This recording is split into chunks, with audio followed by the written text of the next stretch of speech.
আমরা যাব আজকে বিভূতিভূষণ অভয়ারণ্যে। আমার সঙ্গে রয়েছে আমার কলিগ বিশ্বনাথ। আর আমরা যাচ্ছি, এখানে আমাদের আশেপাশে কোথাও একটা অটোরিকশা রাখা আছে। আমার দেখে মনে হচ্ছে আমরা উল্টো দিকে যাচ্ছি, ভুল রাস্তায় যাচ্ছি। আজকে ভুল রাস্তায় যাবো বলে এসছি। বনগাঁ স্টেশন থেকে আমরা এখন অটোরিকশায়, এই হাসানদার অটোরিকশায়, এই হচ্ছে আমাদের হাসানদার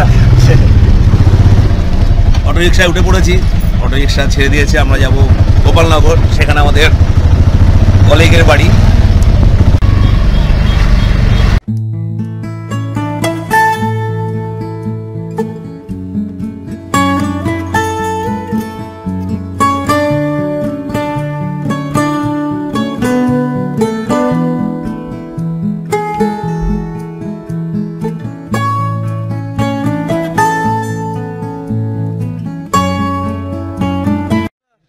নেমে পড়েছি এই অটোরিকশা থেকে।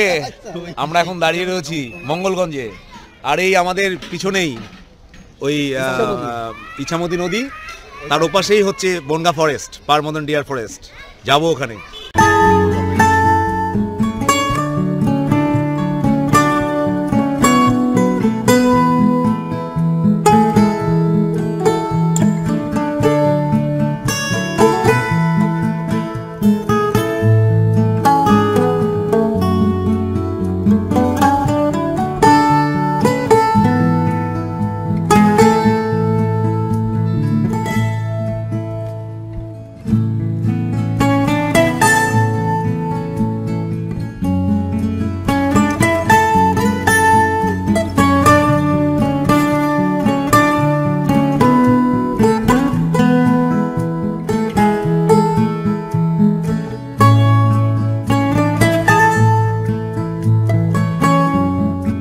বনগাঁ ফরেস্টের মধ্যে দিয়ে আমরা হাঁটছি।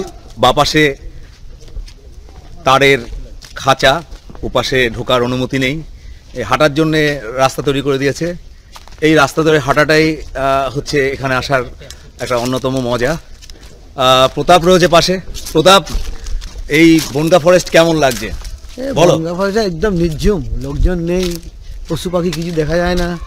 দুই একটা হরিণ যা দেখলাম, তাও অনেক মাঝে বাচ্চা বাচ্চা হরিণ, তার তো আর কিছু চোখে পড়ে না। তবে রাস্তায় গিয়ে আমাদের গার্ড আটকে দিল, তার জন্য আমাদের প্রত্যেকের কাছ থেকে 60 টাকা করে যে ফাইন নিল, এটা ঠিক নয়। আমাদের অটো ড্রাইভার, আমাদের ভাই বন্ধু হাসান। হাসান, তুমি দেখে অনেকবার এসছো।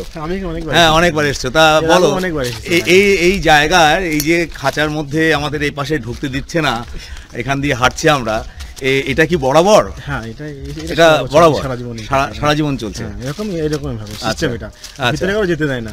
আচ্ছা, মানে খাঁচার চারিপাশ দিয়ে ঘোরার জন্য রাস্তা। মানে এই খাঁচার বাইরেও তো বনভূমি, এই যে বনভূমিটা রোজ চারিদিকে দেখতে পাচ্ছি, এটাও ফরেস্টের মধ্যে। এটা ফরেস্টের মধ্যে। হ্যাঁ, কিন্তু ঘিরে পারিনি, তার জন্য এই খাঁচাগুলো দেওয়া কেন?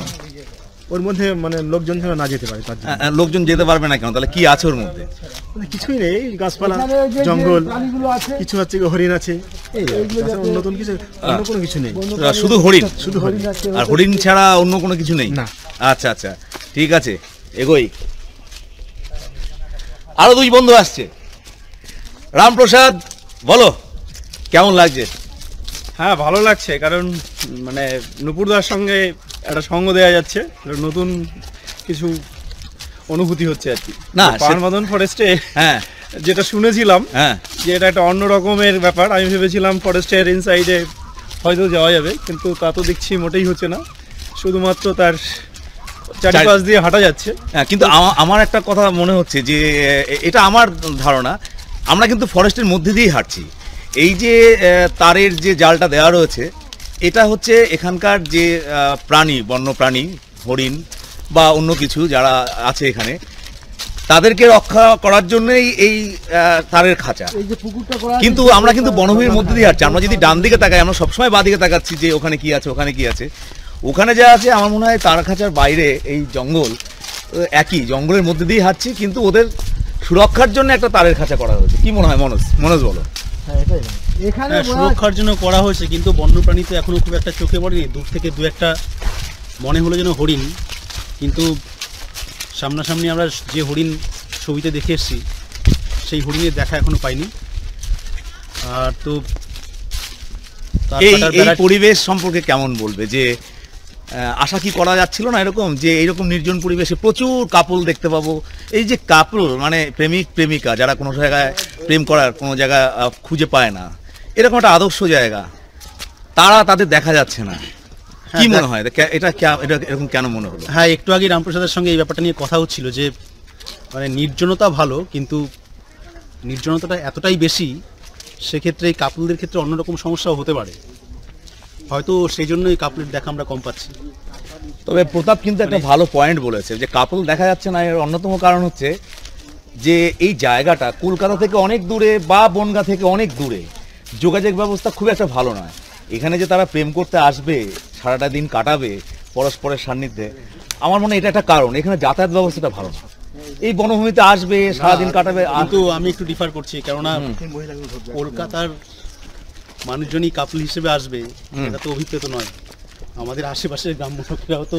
হ্যাঁ, তা আশেপাশে গ্রামের বা তাদেরও দেখছি না তো। হ্যাঁ, এইটা মানে নির্জনতাটা অনেকটাই বেশি। আর একটু রামপ্রসাদ যেটা আগে বলছিলাম যে একটু নির্জনতা বেশি, যেখানে বিপদের গন্ধও আছে। হ্যাঁ হ্যাঁ হ্যাঁ, অনেকে হয়তো ভাবে যে ওখানে গেলে কোনো বিপদে পড়বো। ওই যে একটা ওখানে কিন্তু খাঁচাটা, এই যে বনভূমিটা যে শেষ, ছোট একটা খাঁচা মতো দেখা যাচ্ছে, কিন্তু চারিদিকে একটা তারের একটা আমরাও কিন্তু ফরেস্টের মধ্যে, হ্যাঁ ফরেস্টের মধ্যে, নাহলে আমাদের টিকিটটা নিল কেন? আর বিশ্বনাথ বলো, বিশ্বনাথ তোমার অভিজ্ঞতা বলো। ভালো লাগছে তোমার? কি মনে হচ্ছে যে এখানে লোকজন কি বেশি না কম? না, একেবারেই নেই তো, প্রায় দেখছি। তা এরকম হলো কেন, এখানে লোকজন এত কম কেন? সেইভাবে হয়তো লোকজনের কাছে পৌঁছয়নি, এরকম একটা সুন্দর পরিবেশ আছে এখানে। আর অন্য কোনো কিছু মনে হচ্ছে না? না, আপাতত মনে হচ্ছে না, এখন আপাতত আক্ষেপ হচ্ছে না যে এই খাঁচার উপরে যাওয়া যাচ্ছে না বলে? হ্যাঁ, তা অবশ্যই লাগছে, গভীর অরণ্যে হারিয়ে যেতাম, সেটা হচ্ছে না, রাস্তা দিয়ে হাঁটতে হচ্ছে। কিন্তু এই রাস্তাটা বনভূমির মধ্যে নয় এরকম মনে হচ্ছে না, আবার দুদিকে যখন তাকাচ্ছি তখন মনে হচ্ছে বনভূমির মধ্যে দিয়ে হাঁটছি। হ্যাঁ, রাইট রাইট। আমাদের কই গেল ফটোগ্রাফারটা, কই গেল? যাই হোক, এনজয় করলাম, আবার একটু বকবক করবো। ওখানে আমাদের পিছনে রয়েছে বাবলা আর কপিল, ওরা আসুক, ওদের সঙ্গে একটু বকবক করবো।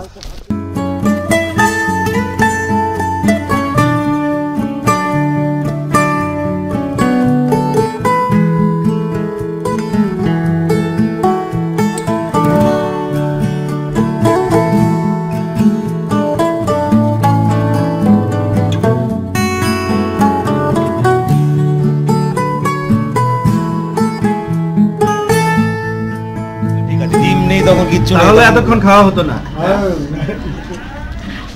আরো ধীরে ধীরে হাঁটতে হতো তো। কর্নেল থাকলে এতক্ষণ আমাদের ওখানে সেবা শুশ্রূষা করতে হবে, মেমোরি কার্ডও শেষ হয়ে যেত। বাবলাকে আমাদের আর ছবি তোলার জন্য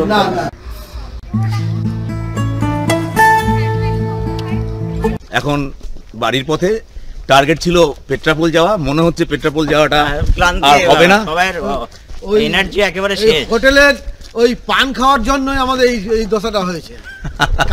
কাঁচা সুবই দিয়ে পান খাইয়েছেন, এবং পান খাওয়ার পরে বিশ্বনাথ মাথা ঘুরে পড়ে যায়। এখন ঠিক আছে, এখন ঠিক আছে, এখন ঠিক আছে বিশ্বনাথ, চিনি খেয়ে এনার্জি বেড়ে গেছে। চিনিটা খাইয়েছে, চিনতে পেরেছে বলে, নাহলে আর খাওয়াতো না। তাই চিনি খাইয়েছে? হ্যাঁ, চিনি নিয়ে ও চিনি খাওয়ার পর সুস্থ হলে? হ্যাঁ, চেয়ার ফেয়ার এনে দিয়েছে, জল এনে দিয়েছে। হ্যাঁ, চেয়ার জল সে সময় ছিলাম, চিনি দেওয়ার সময় আমি ছিলাম না। হ্যাঁ, দৌড়ে আবার ভদ্রলোক চিনি নিয়ে এলো, ও সবাই খেয়েছে। উনি ভাবলেন যে ওনার হচ্ছে প্রেশার লো, হ্যাঁ, হয়তো সুগার একটু দিলেই তার ওটা প্রেশারটা হাই হয়ে যাবে।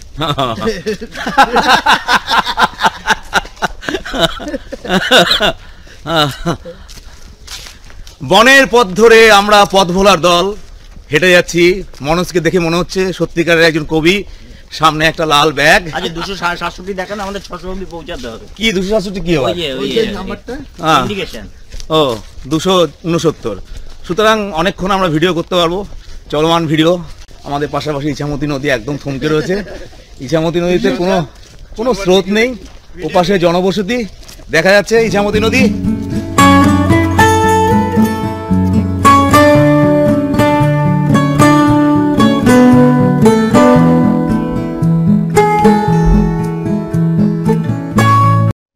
আর যাবে না তো কেউ। না, আমি তো যেতে চাই, এনার্জি নেই। আমি যেতে চাই, আমার কোনো ঘাটতি নেই। যাবো ওখানে, গাড়ি যখন রয়েছে 1 ঘন্টার মধ্যে পৌঁছে যাবো। পেট্রাপোলের ওপাশে বেনাপোলের মানুষগুলোকে দেখবো। আজকের দিন বাংলাদেশ দেখবো, এরকম একটা দারুণ একটা উত্তেজনা ছিল যে বাংলাদেশ দেখবো। সূর্যদেবের সেই বাংলাদেশ তো দেখা হচ্ছে না, আমাদের পার্টনারদের সবার মনোবল ভেঙে গেছে। কি হবে, 1 ঘন্টার মধ্যে পৌঁছে যাবো? পান খাওয়ার জন্য ভেঙে গেছে। না না, 1 ঘন্টার মধ্যে পৌঁছে যাবো, পান খাওয়ার জন্য না।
ইছামতি নদীর বুকে আমরা বন্ধুরা সব নৌকায় উঠে পড়েছি। মনোজের ফোন এসছে, যদিও মনোজের ফোন এসছে, ওদিকে ধরতে পারছে না।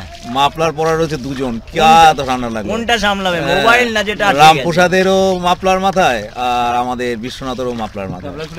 হ্যাঁ, প্রচণ্ড ঠান্ডা হাওয়া। মাফলার খুলে দিয়েছি। ইছামতির হাওয়াতে ঠান্ডা লেগে যাচ্ছে। যদি আমার ফোনটা যদি পড়ে যায় তাহলে তো গেল একেবারে। পড়বে না। হ্যাঁ, পড়তে তো পারে, কিছুই ঠিক নেই। আরে হেডমাস্টার মশাই সেই গল্পটা মনে রাখুন। কি গল্প? ওই যে তথাস্তু।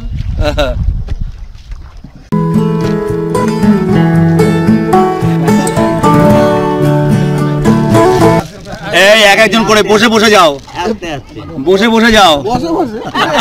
সে তো যে পিকনিকে দিয়ে যাও।